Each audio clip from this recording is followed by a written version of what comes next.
개광7년입니다. 여러분들 새해가 되면서 새로운 일을 계획하시는 분들 많죠.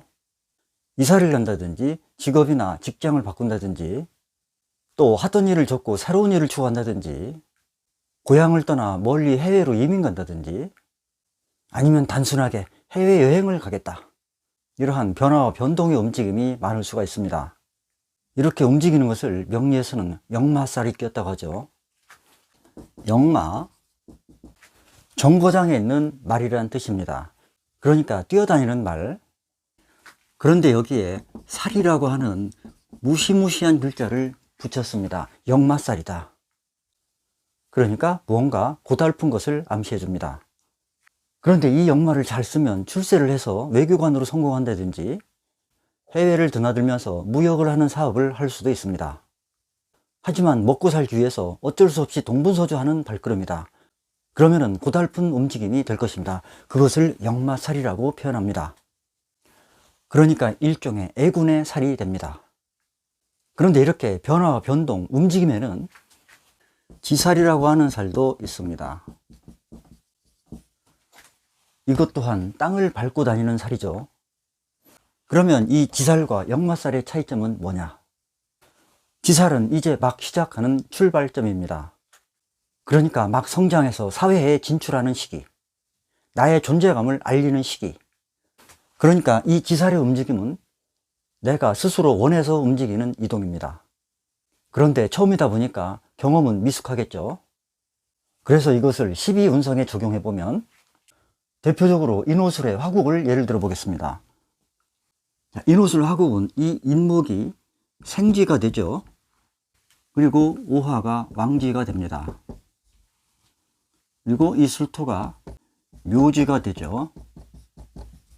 이것을 12신살에 적용하면 생지가 곧 지살이 됩니다. 그러니까 장생한다, 새롭게 출발한다, 새롭게 태어난다. 여기서도 알 수 있듯이 지살은 이렇게 좋은 희망의 출발을 암시해 줍니다.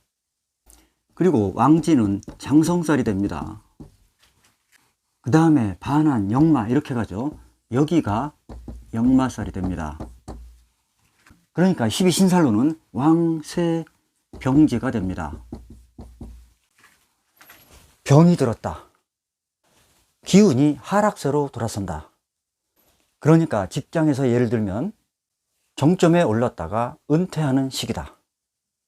그러니까 역마는 그동안 많은 경험을 축적하면서 내가 걸어왔던 과거를 버리고 새롭게 변화를 추구하는 시점입니다.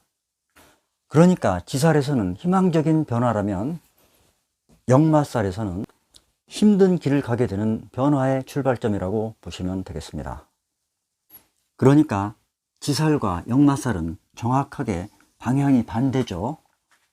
서로 충을 합니다. 역시 해묘의 역마는 사화죠. 신자진의 역마 인목입니다. 자, 이렇게 지살과 역마는 서로 정반대인 극의 관계를 형성합니다.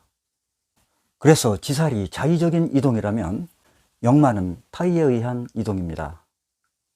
그리고 지살이 스케일이 작지만 장기적인 안목을 가진 이동이라면 역마는 비록 스케일은 크지만 단기적인 이동에 해당합니다. 어쨌거나 지살과 역마는 모두 인사신해로 이루어져 있습니다. 그래서 사주 원국에 인사신해가 있으면 그 자체로 역마살이 있다고 하죠. 하지만 이렇게 변화와 변동을 의미하는 인사신해의 역마살이 원국에 없다고 해서 역마의 속성이 없는 것은 아닙니다. 그래서 어떠한 글자들이 역마의 속성이 있는지 사주의 예문을 들어가면서 간단하게 살펴보겠습니다.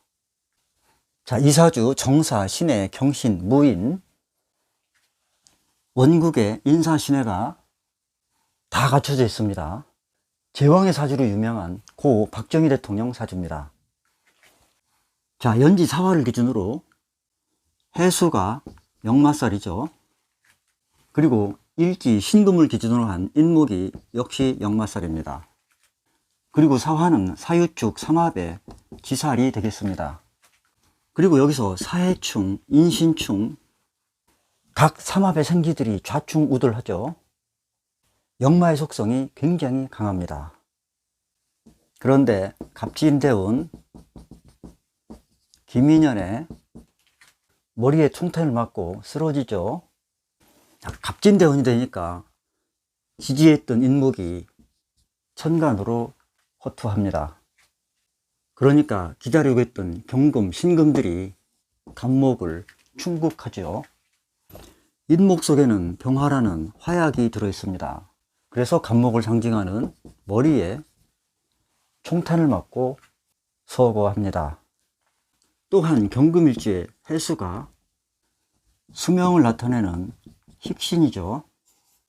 이 식신이 진토, 묘지에 임묘합니다. 결국 이 해에 사망에 이르게 됩니다. 여기서는 인사신의가 전부 갖춰지면서 지살과 역마가 운에 따라서 수시로 동하게 되겠죠. 한마디로 생기의 기운이 생동하면서 변화무쌍하게 인생길을 헤쳐가는 사주입니다. 이 사주는 신금 하나만 빼고 전부 수기로 채워져 있습니다. 따라서 신금 하나가 수많은 수들을 풀어내기 위해서 심하게 지치고 고단하고 때로는 어리둥절까지 합니다. 그리고 이 해수 속에는 간목이 들어있죠.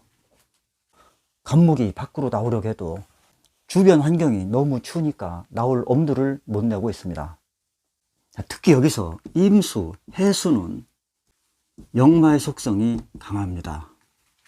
게다가 천간의 임수가 이렇게 3개나 있죠. 그러니까 내가 여기 갔다 여기 갔다 정신없이 바쁘다. 도시로 갔다 지방으로 갔다. 여기저기 정신없이 바쁘게 돌아다니지만 실속은 제대로 못 챙깁니다. 자, 여기서 임수, 해수는 강력한 역마의 속성, 그리고 해외와 밀접한 관련이 있다. 이 사주는 을목, 묘목, 그러니까 돌아다니는 속성이 4개나 있습니다. 을목이나 기토는 이러한 만곡의 상이죠. 여기저기 땅을 밟고 돌아다닌다. 여기저기 바람처럼 돌아다니는 속성이 있다. 여기서 보면 아까 설명했던 인사신의, 그러니까 지살과 역마살이 하나도 없죠. 그러나 바삐 돌아다니는 역마의 속성이 강합니다. 그리고 을목이 계수의 생을 받아서 더욱더 활발하게 움직입니다.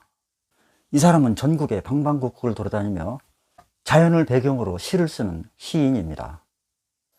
이 사주는 간목이 무토, 술토, 미토의 땅에 뿌리를 내리기 위해서 몸부림을 칩니다.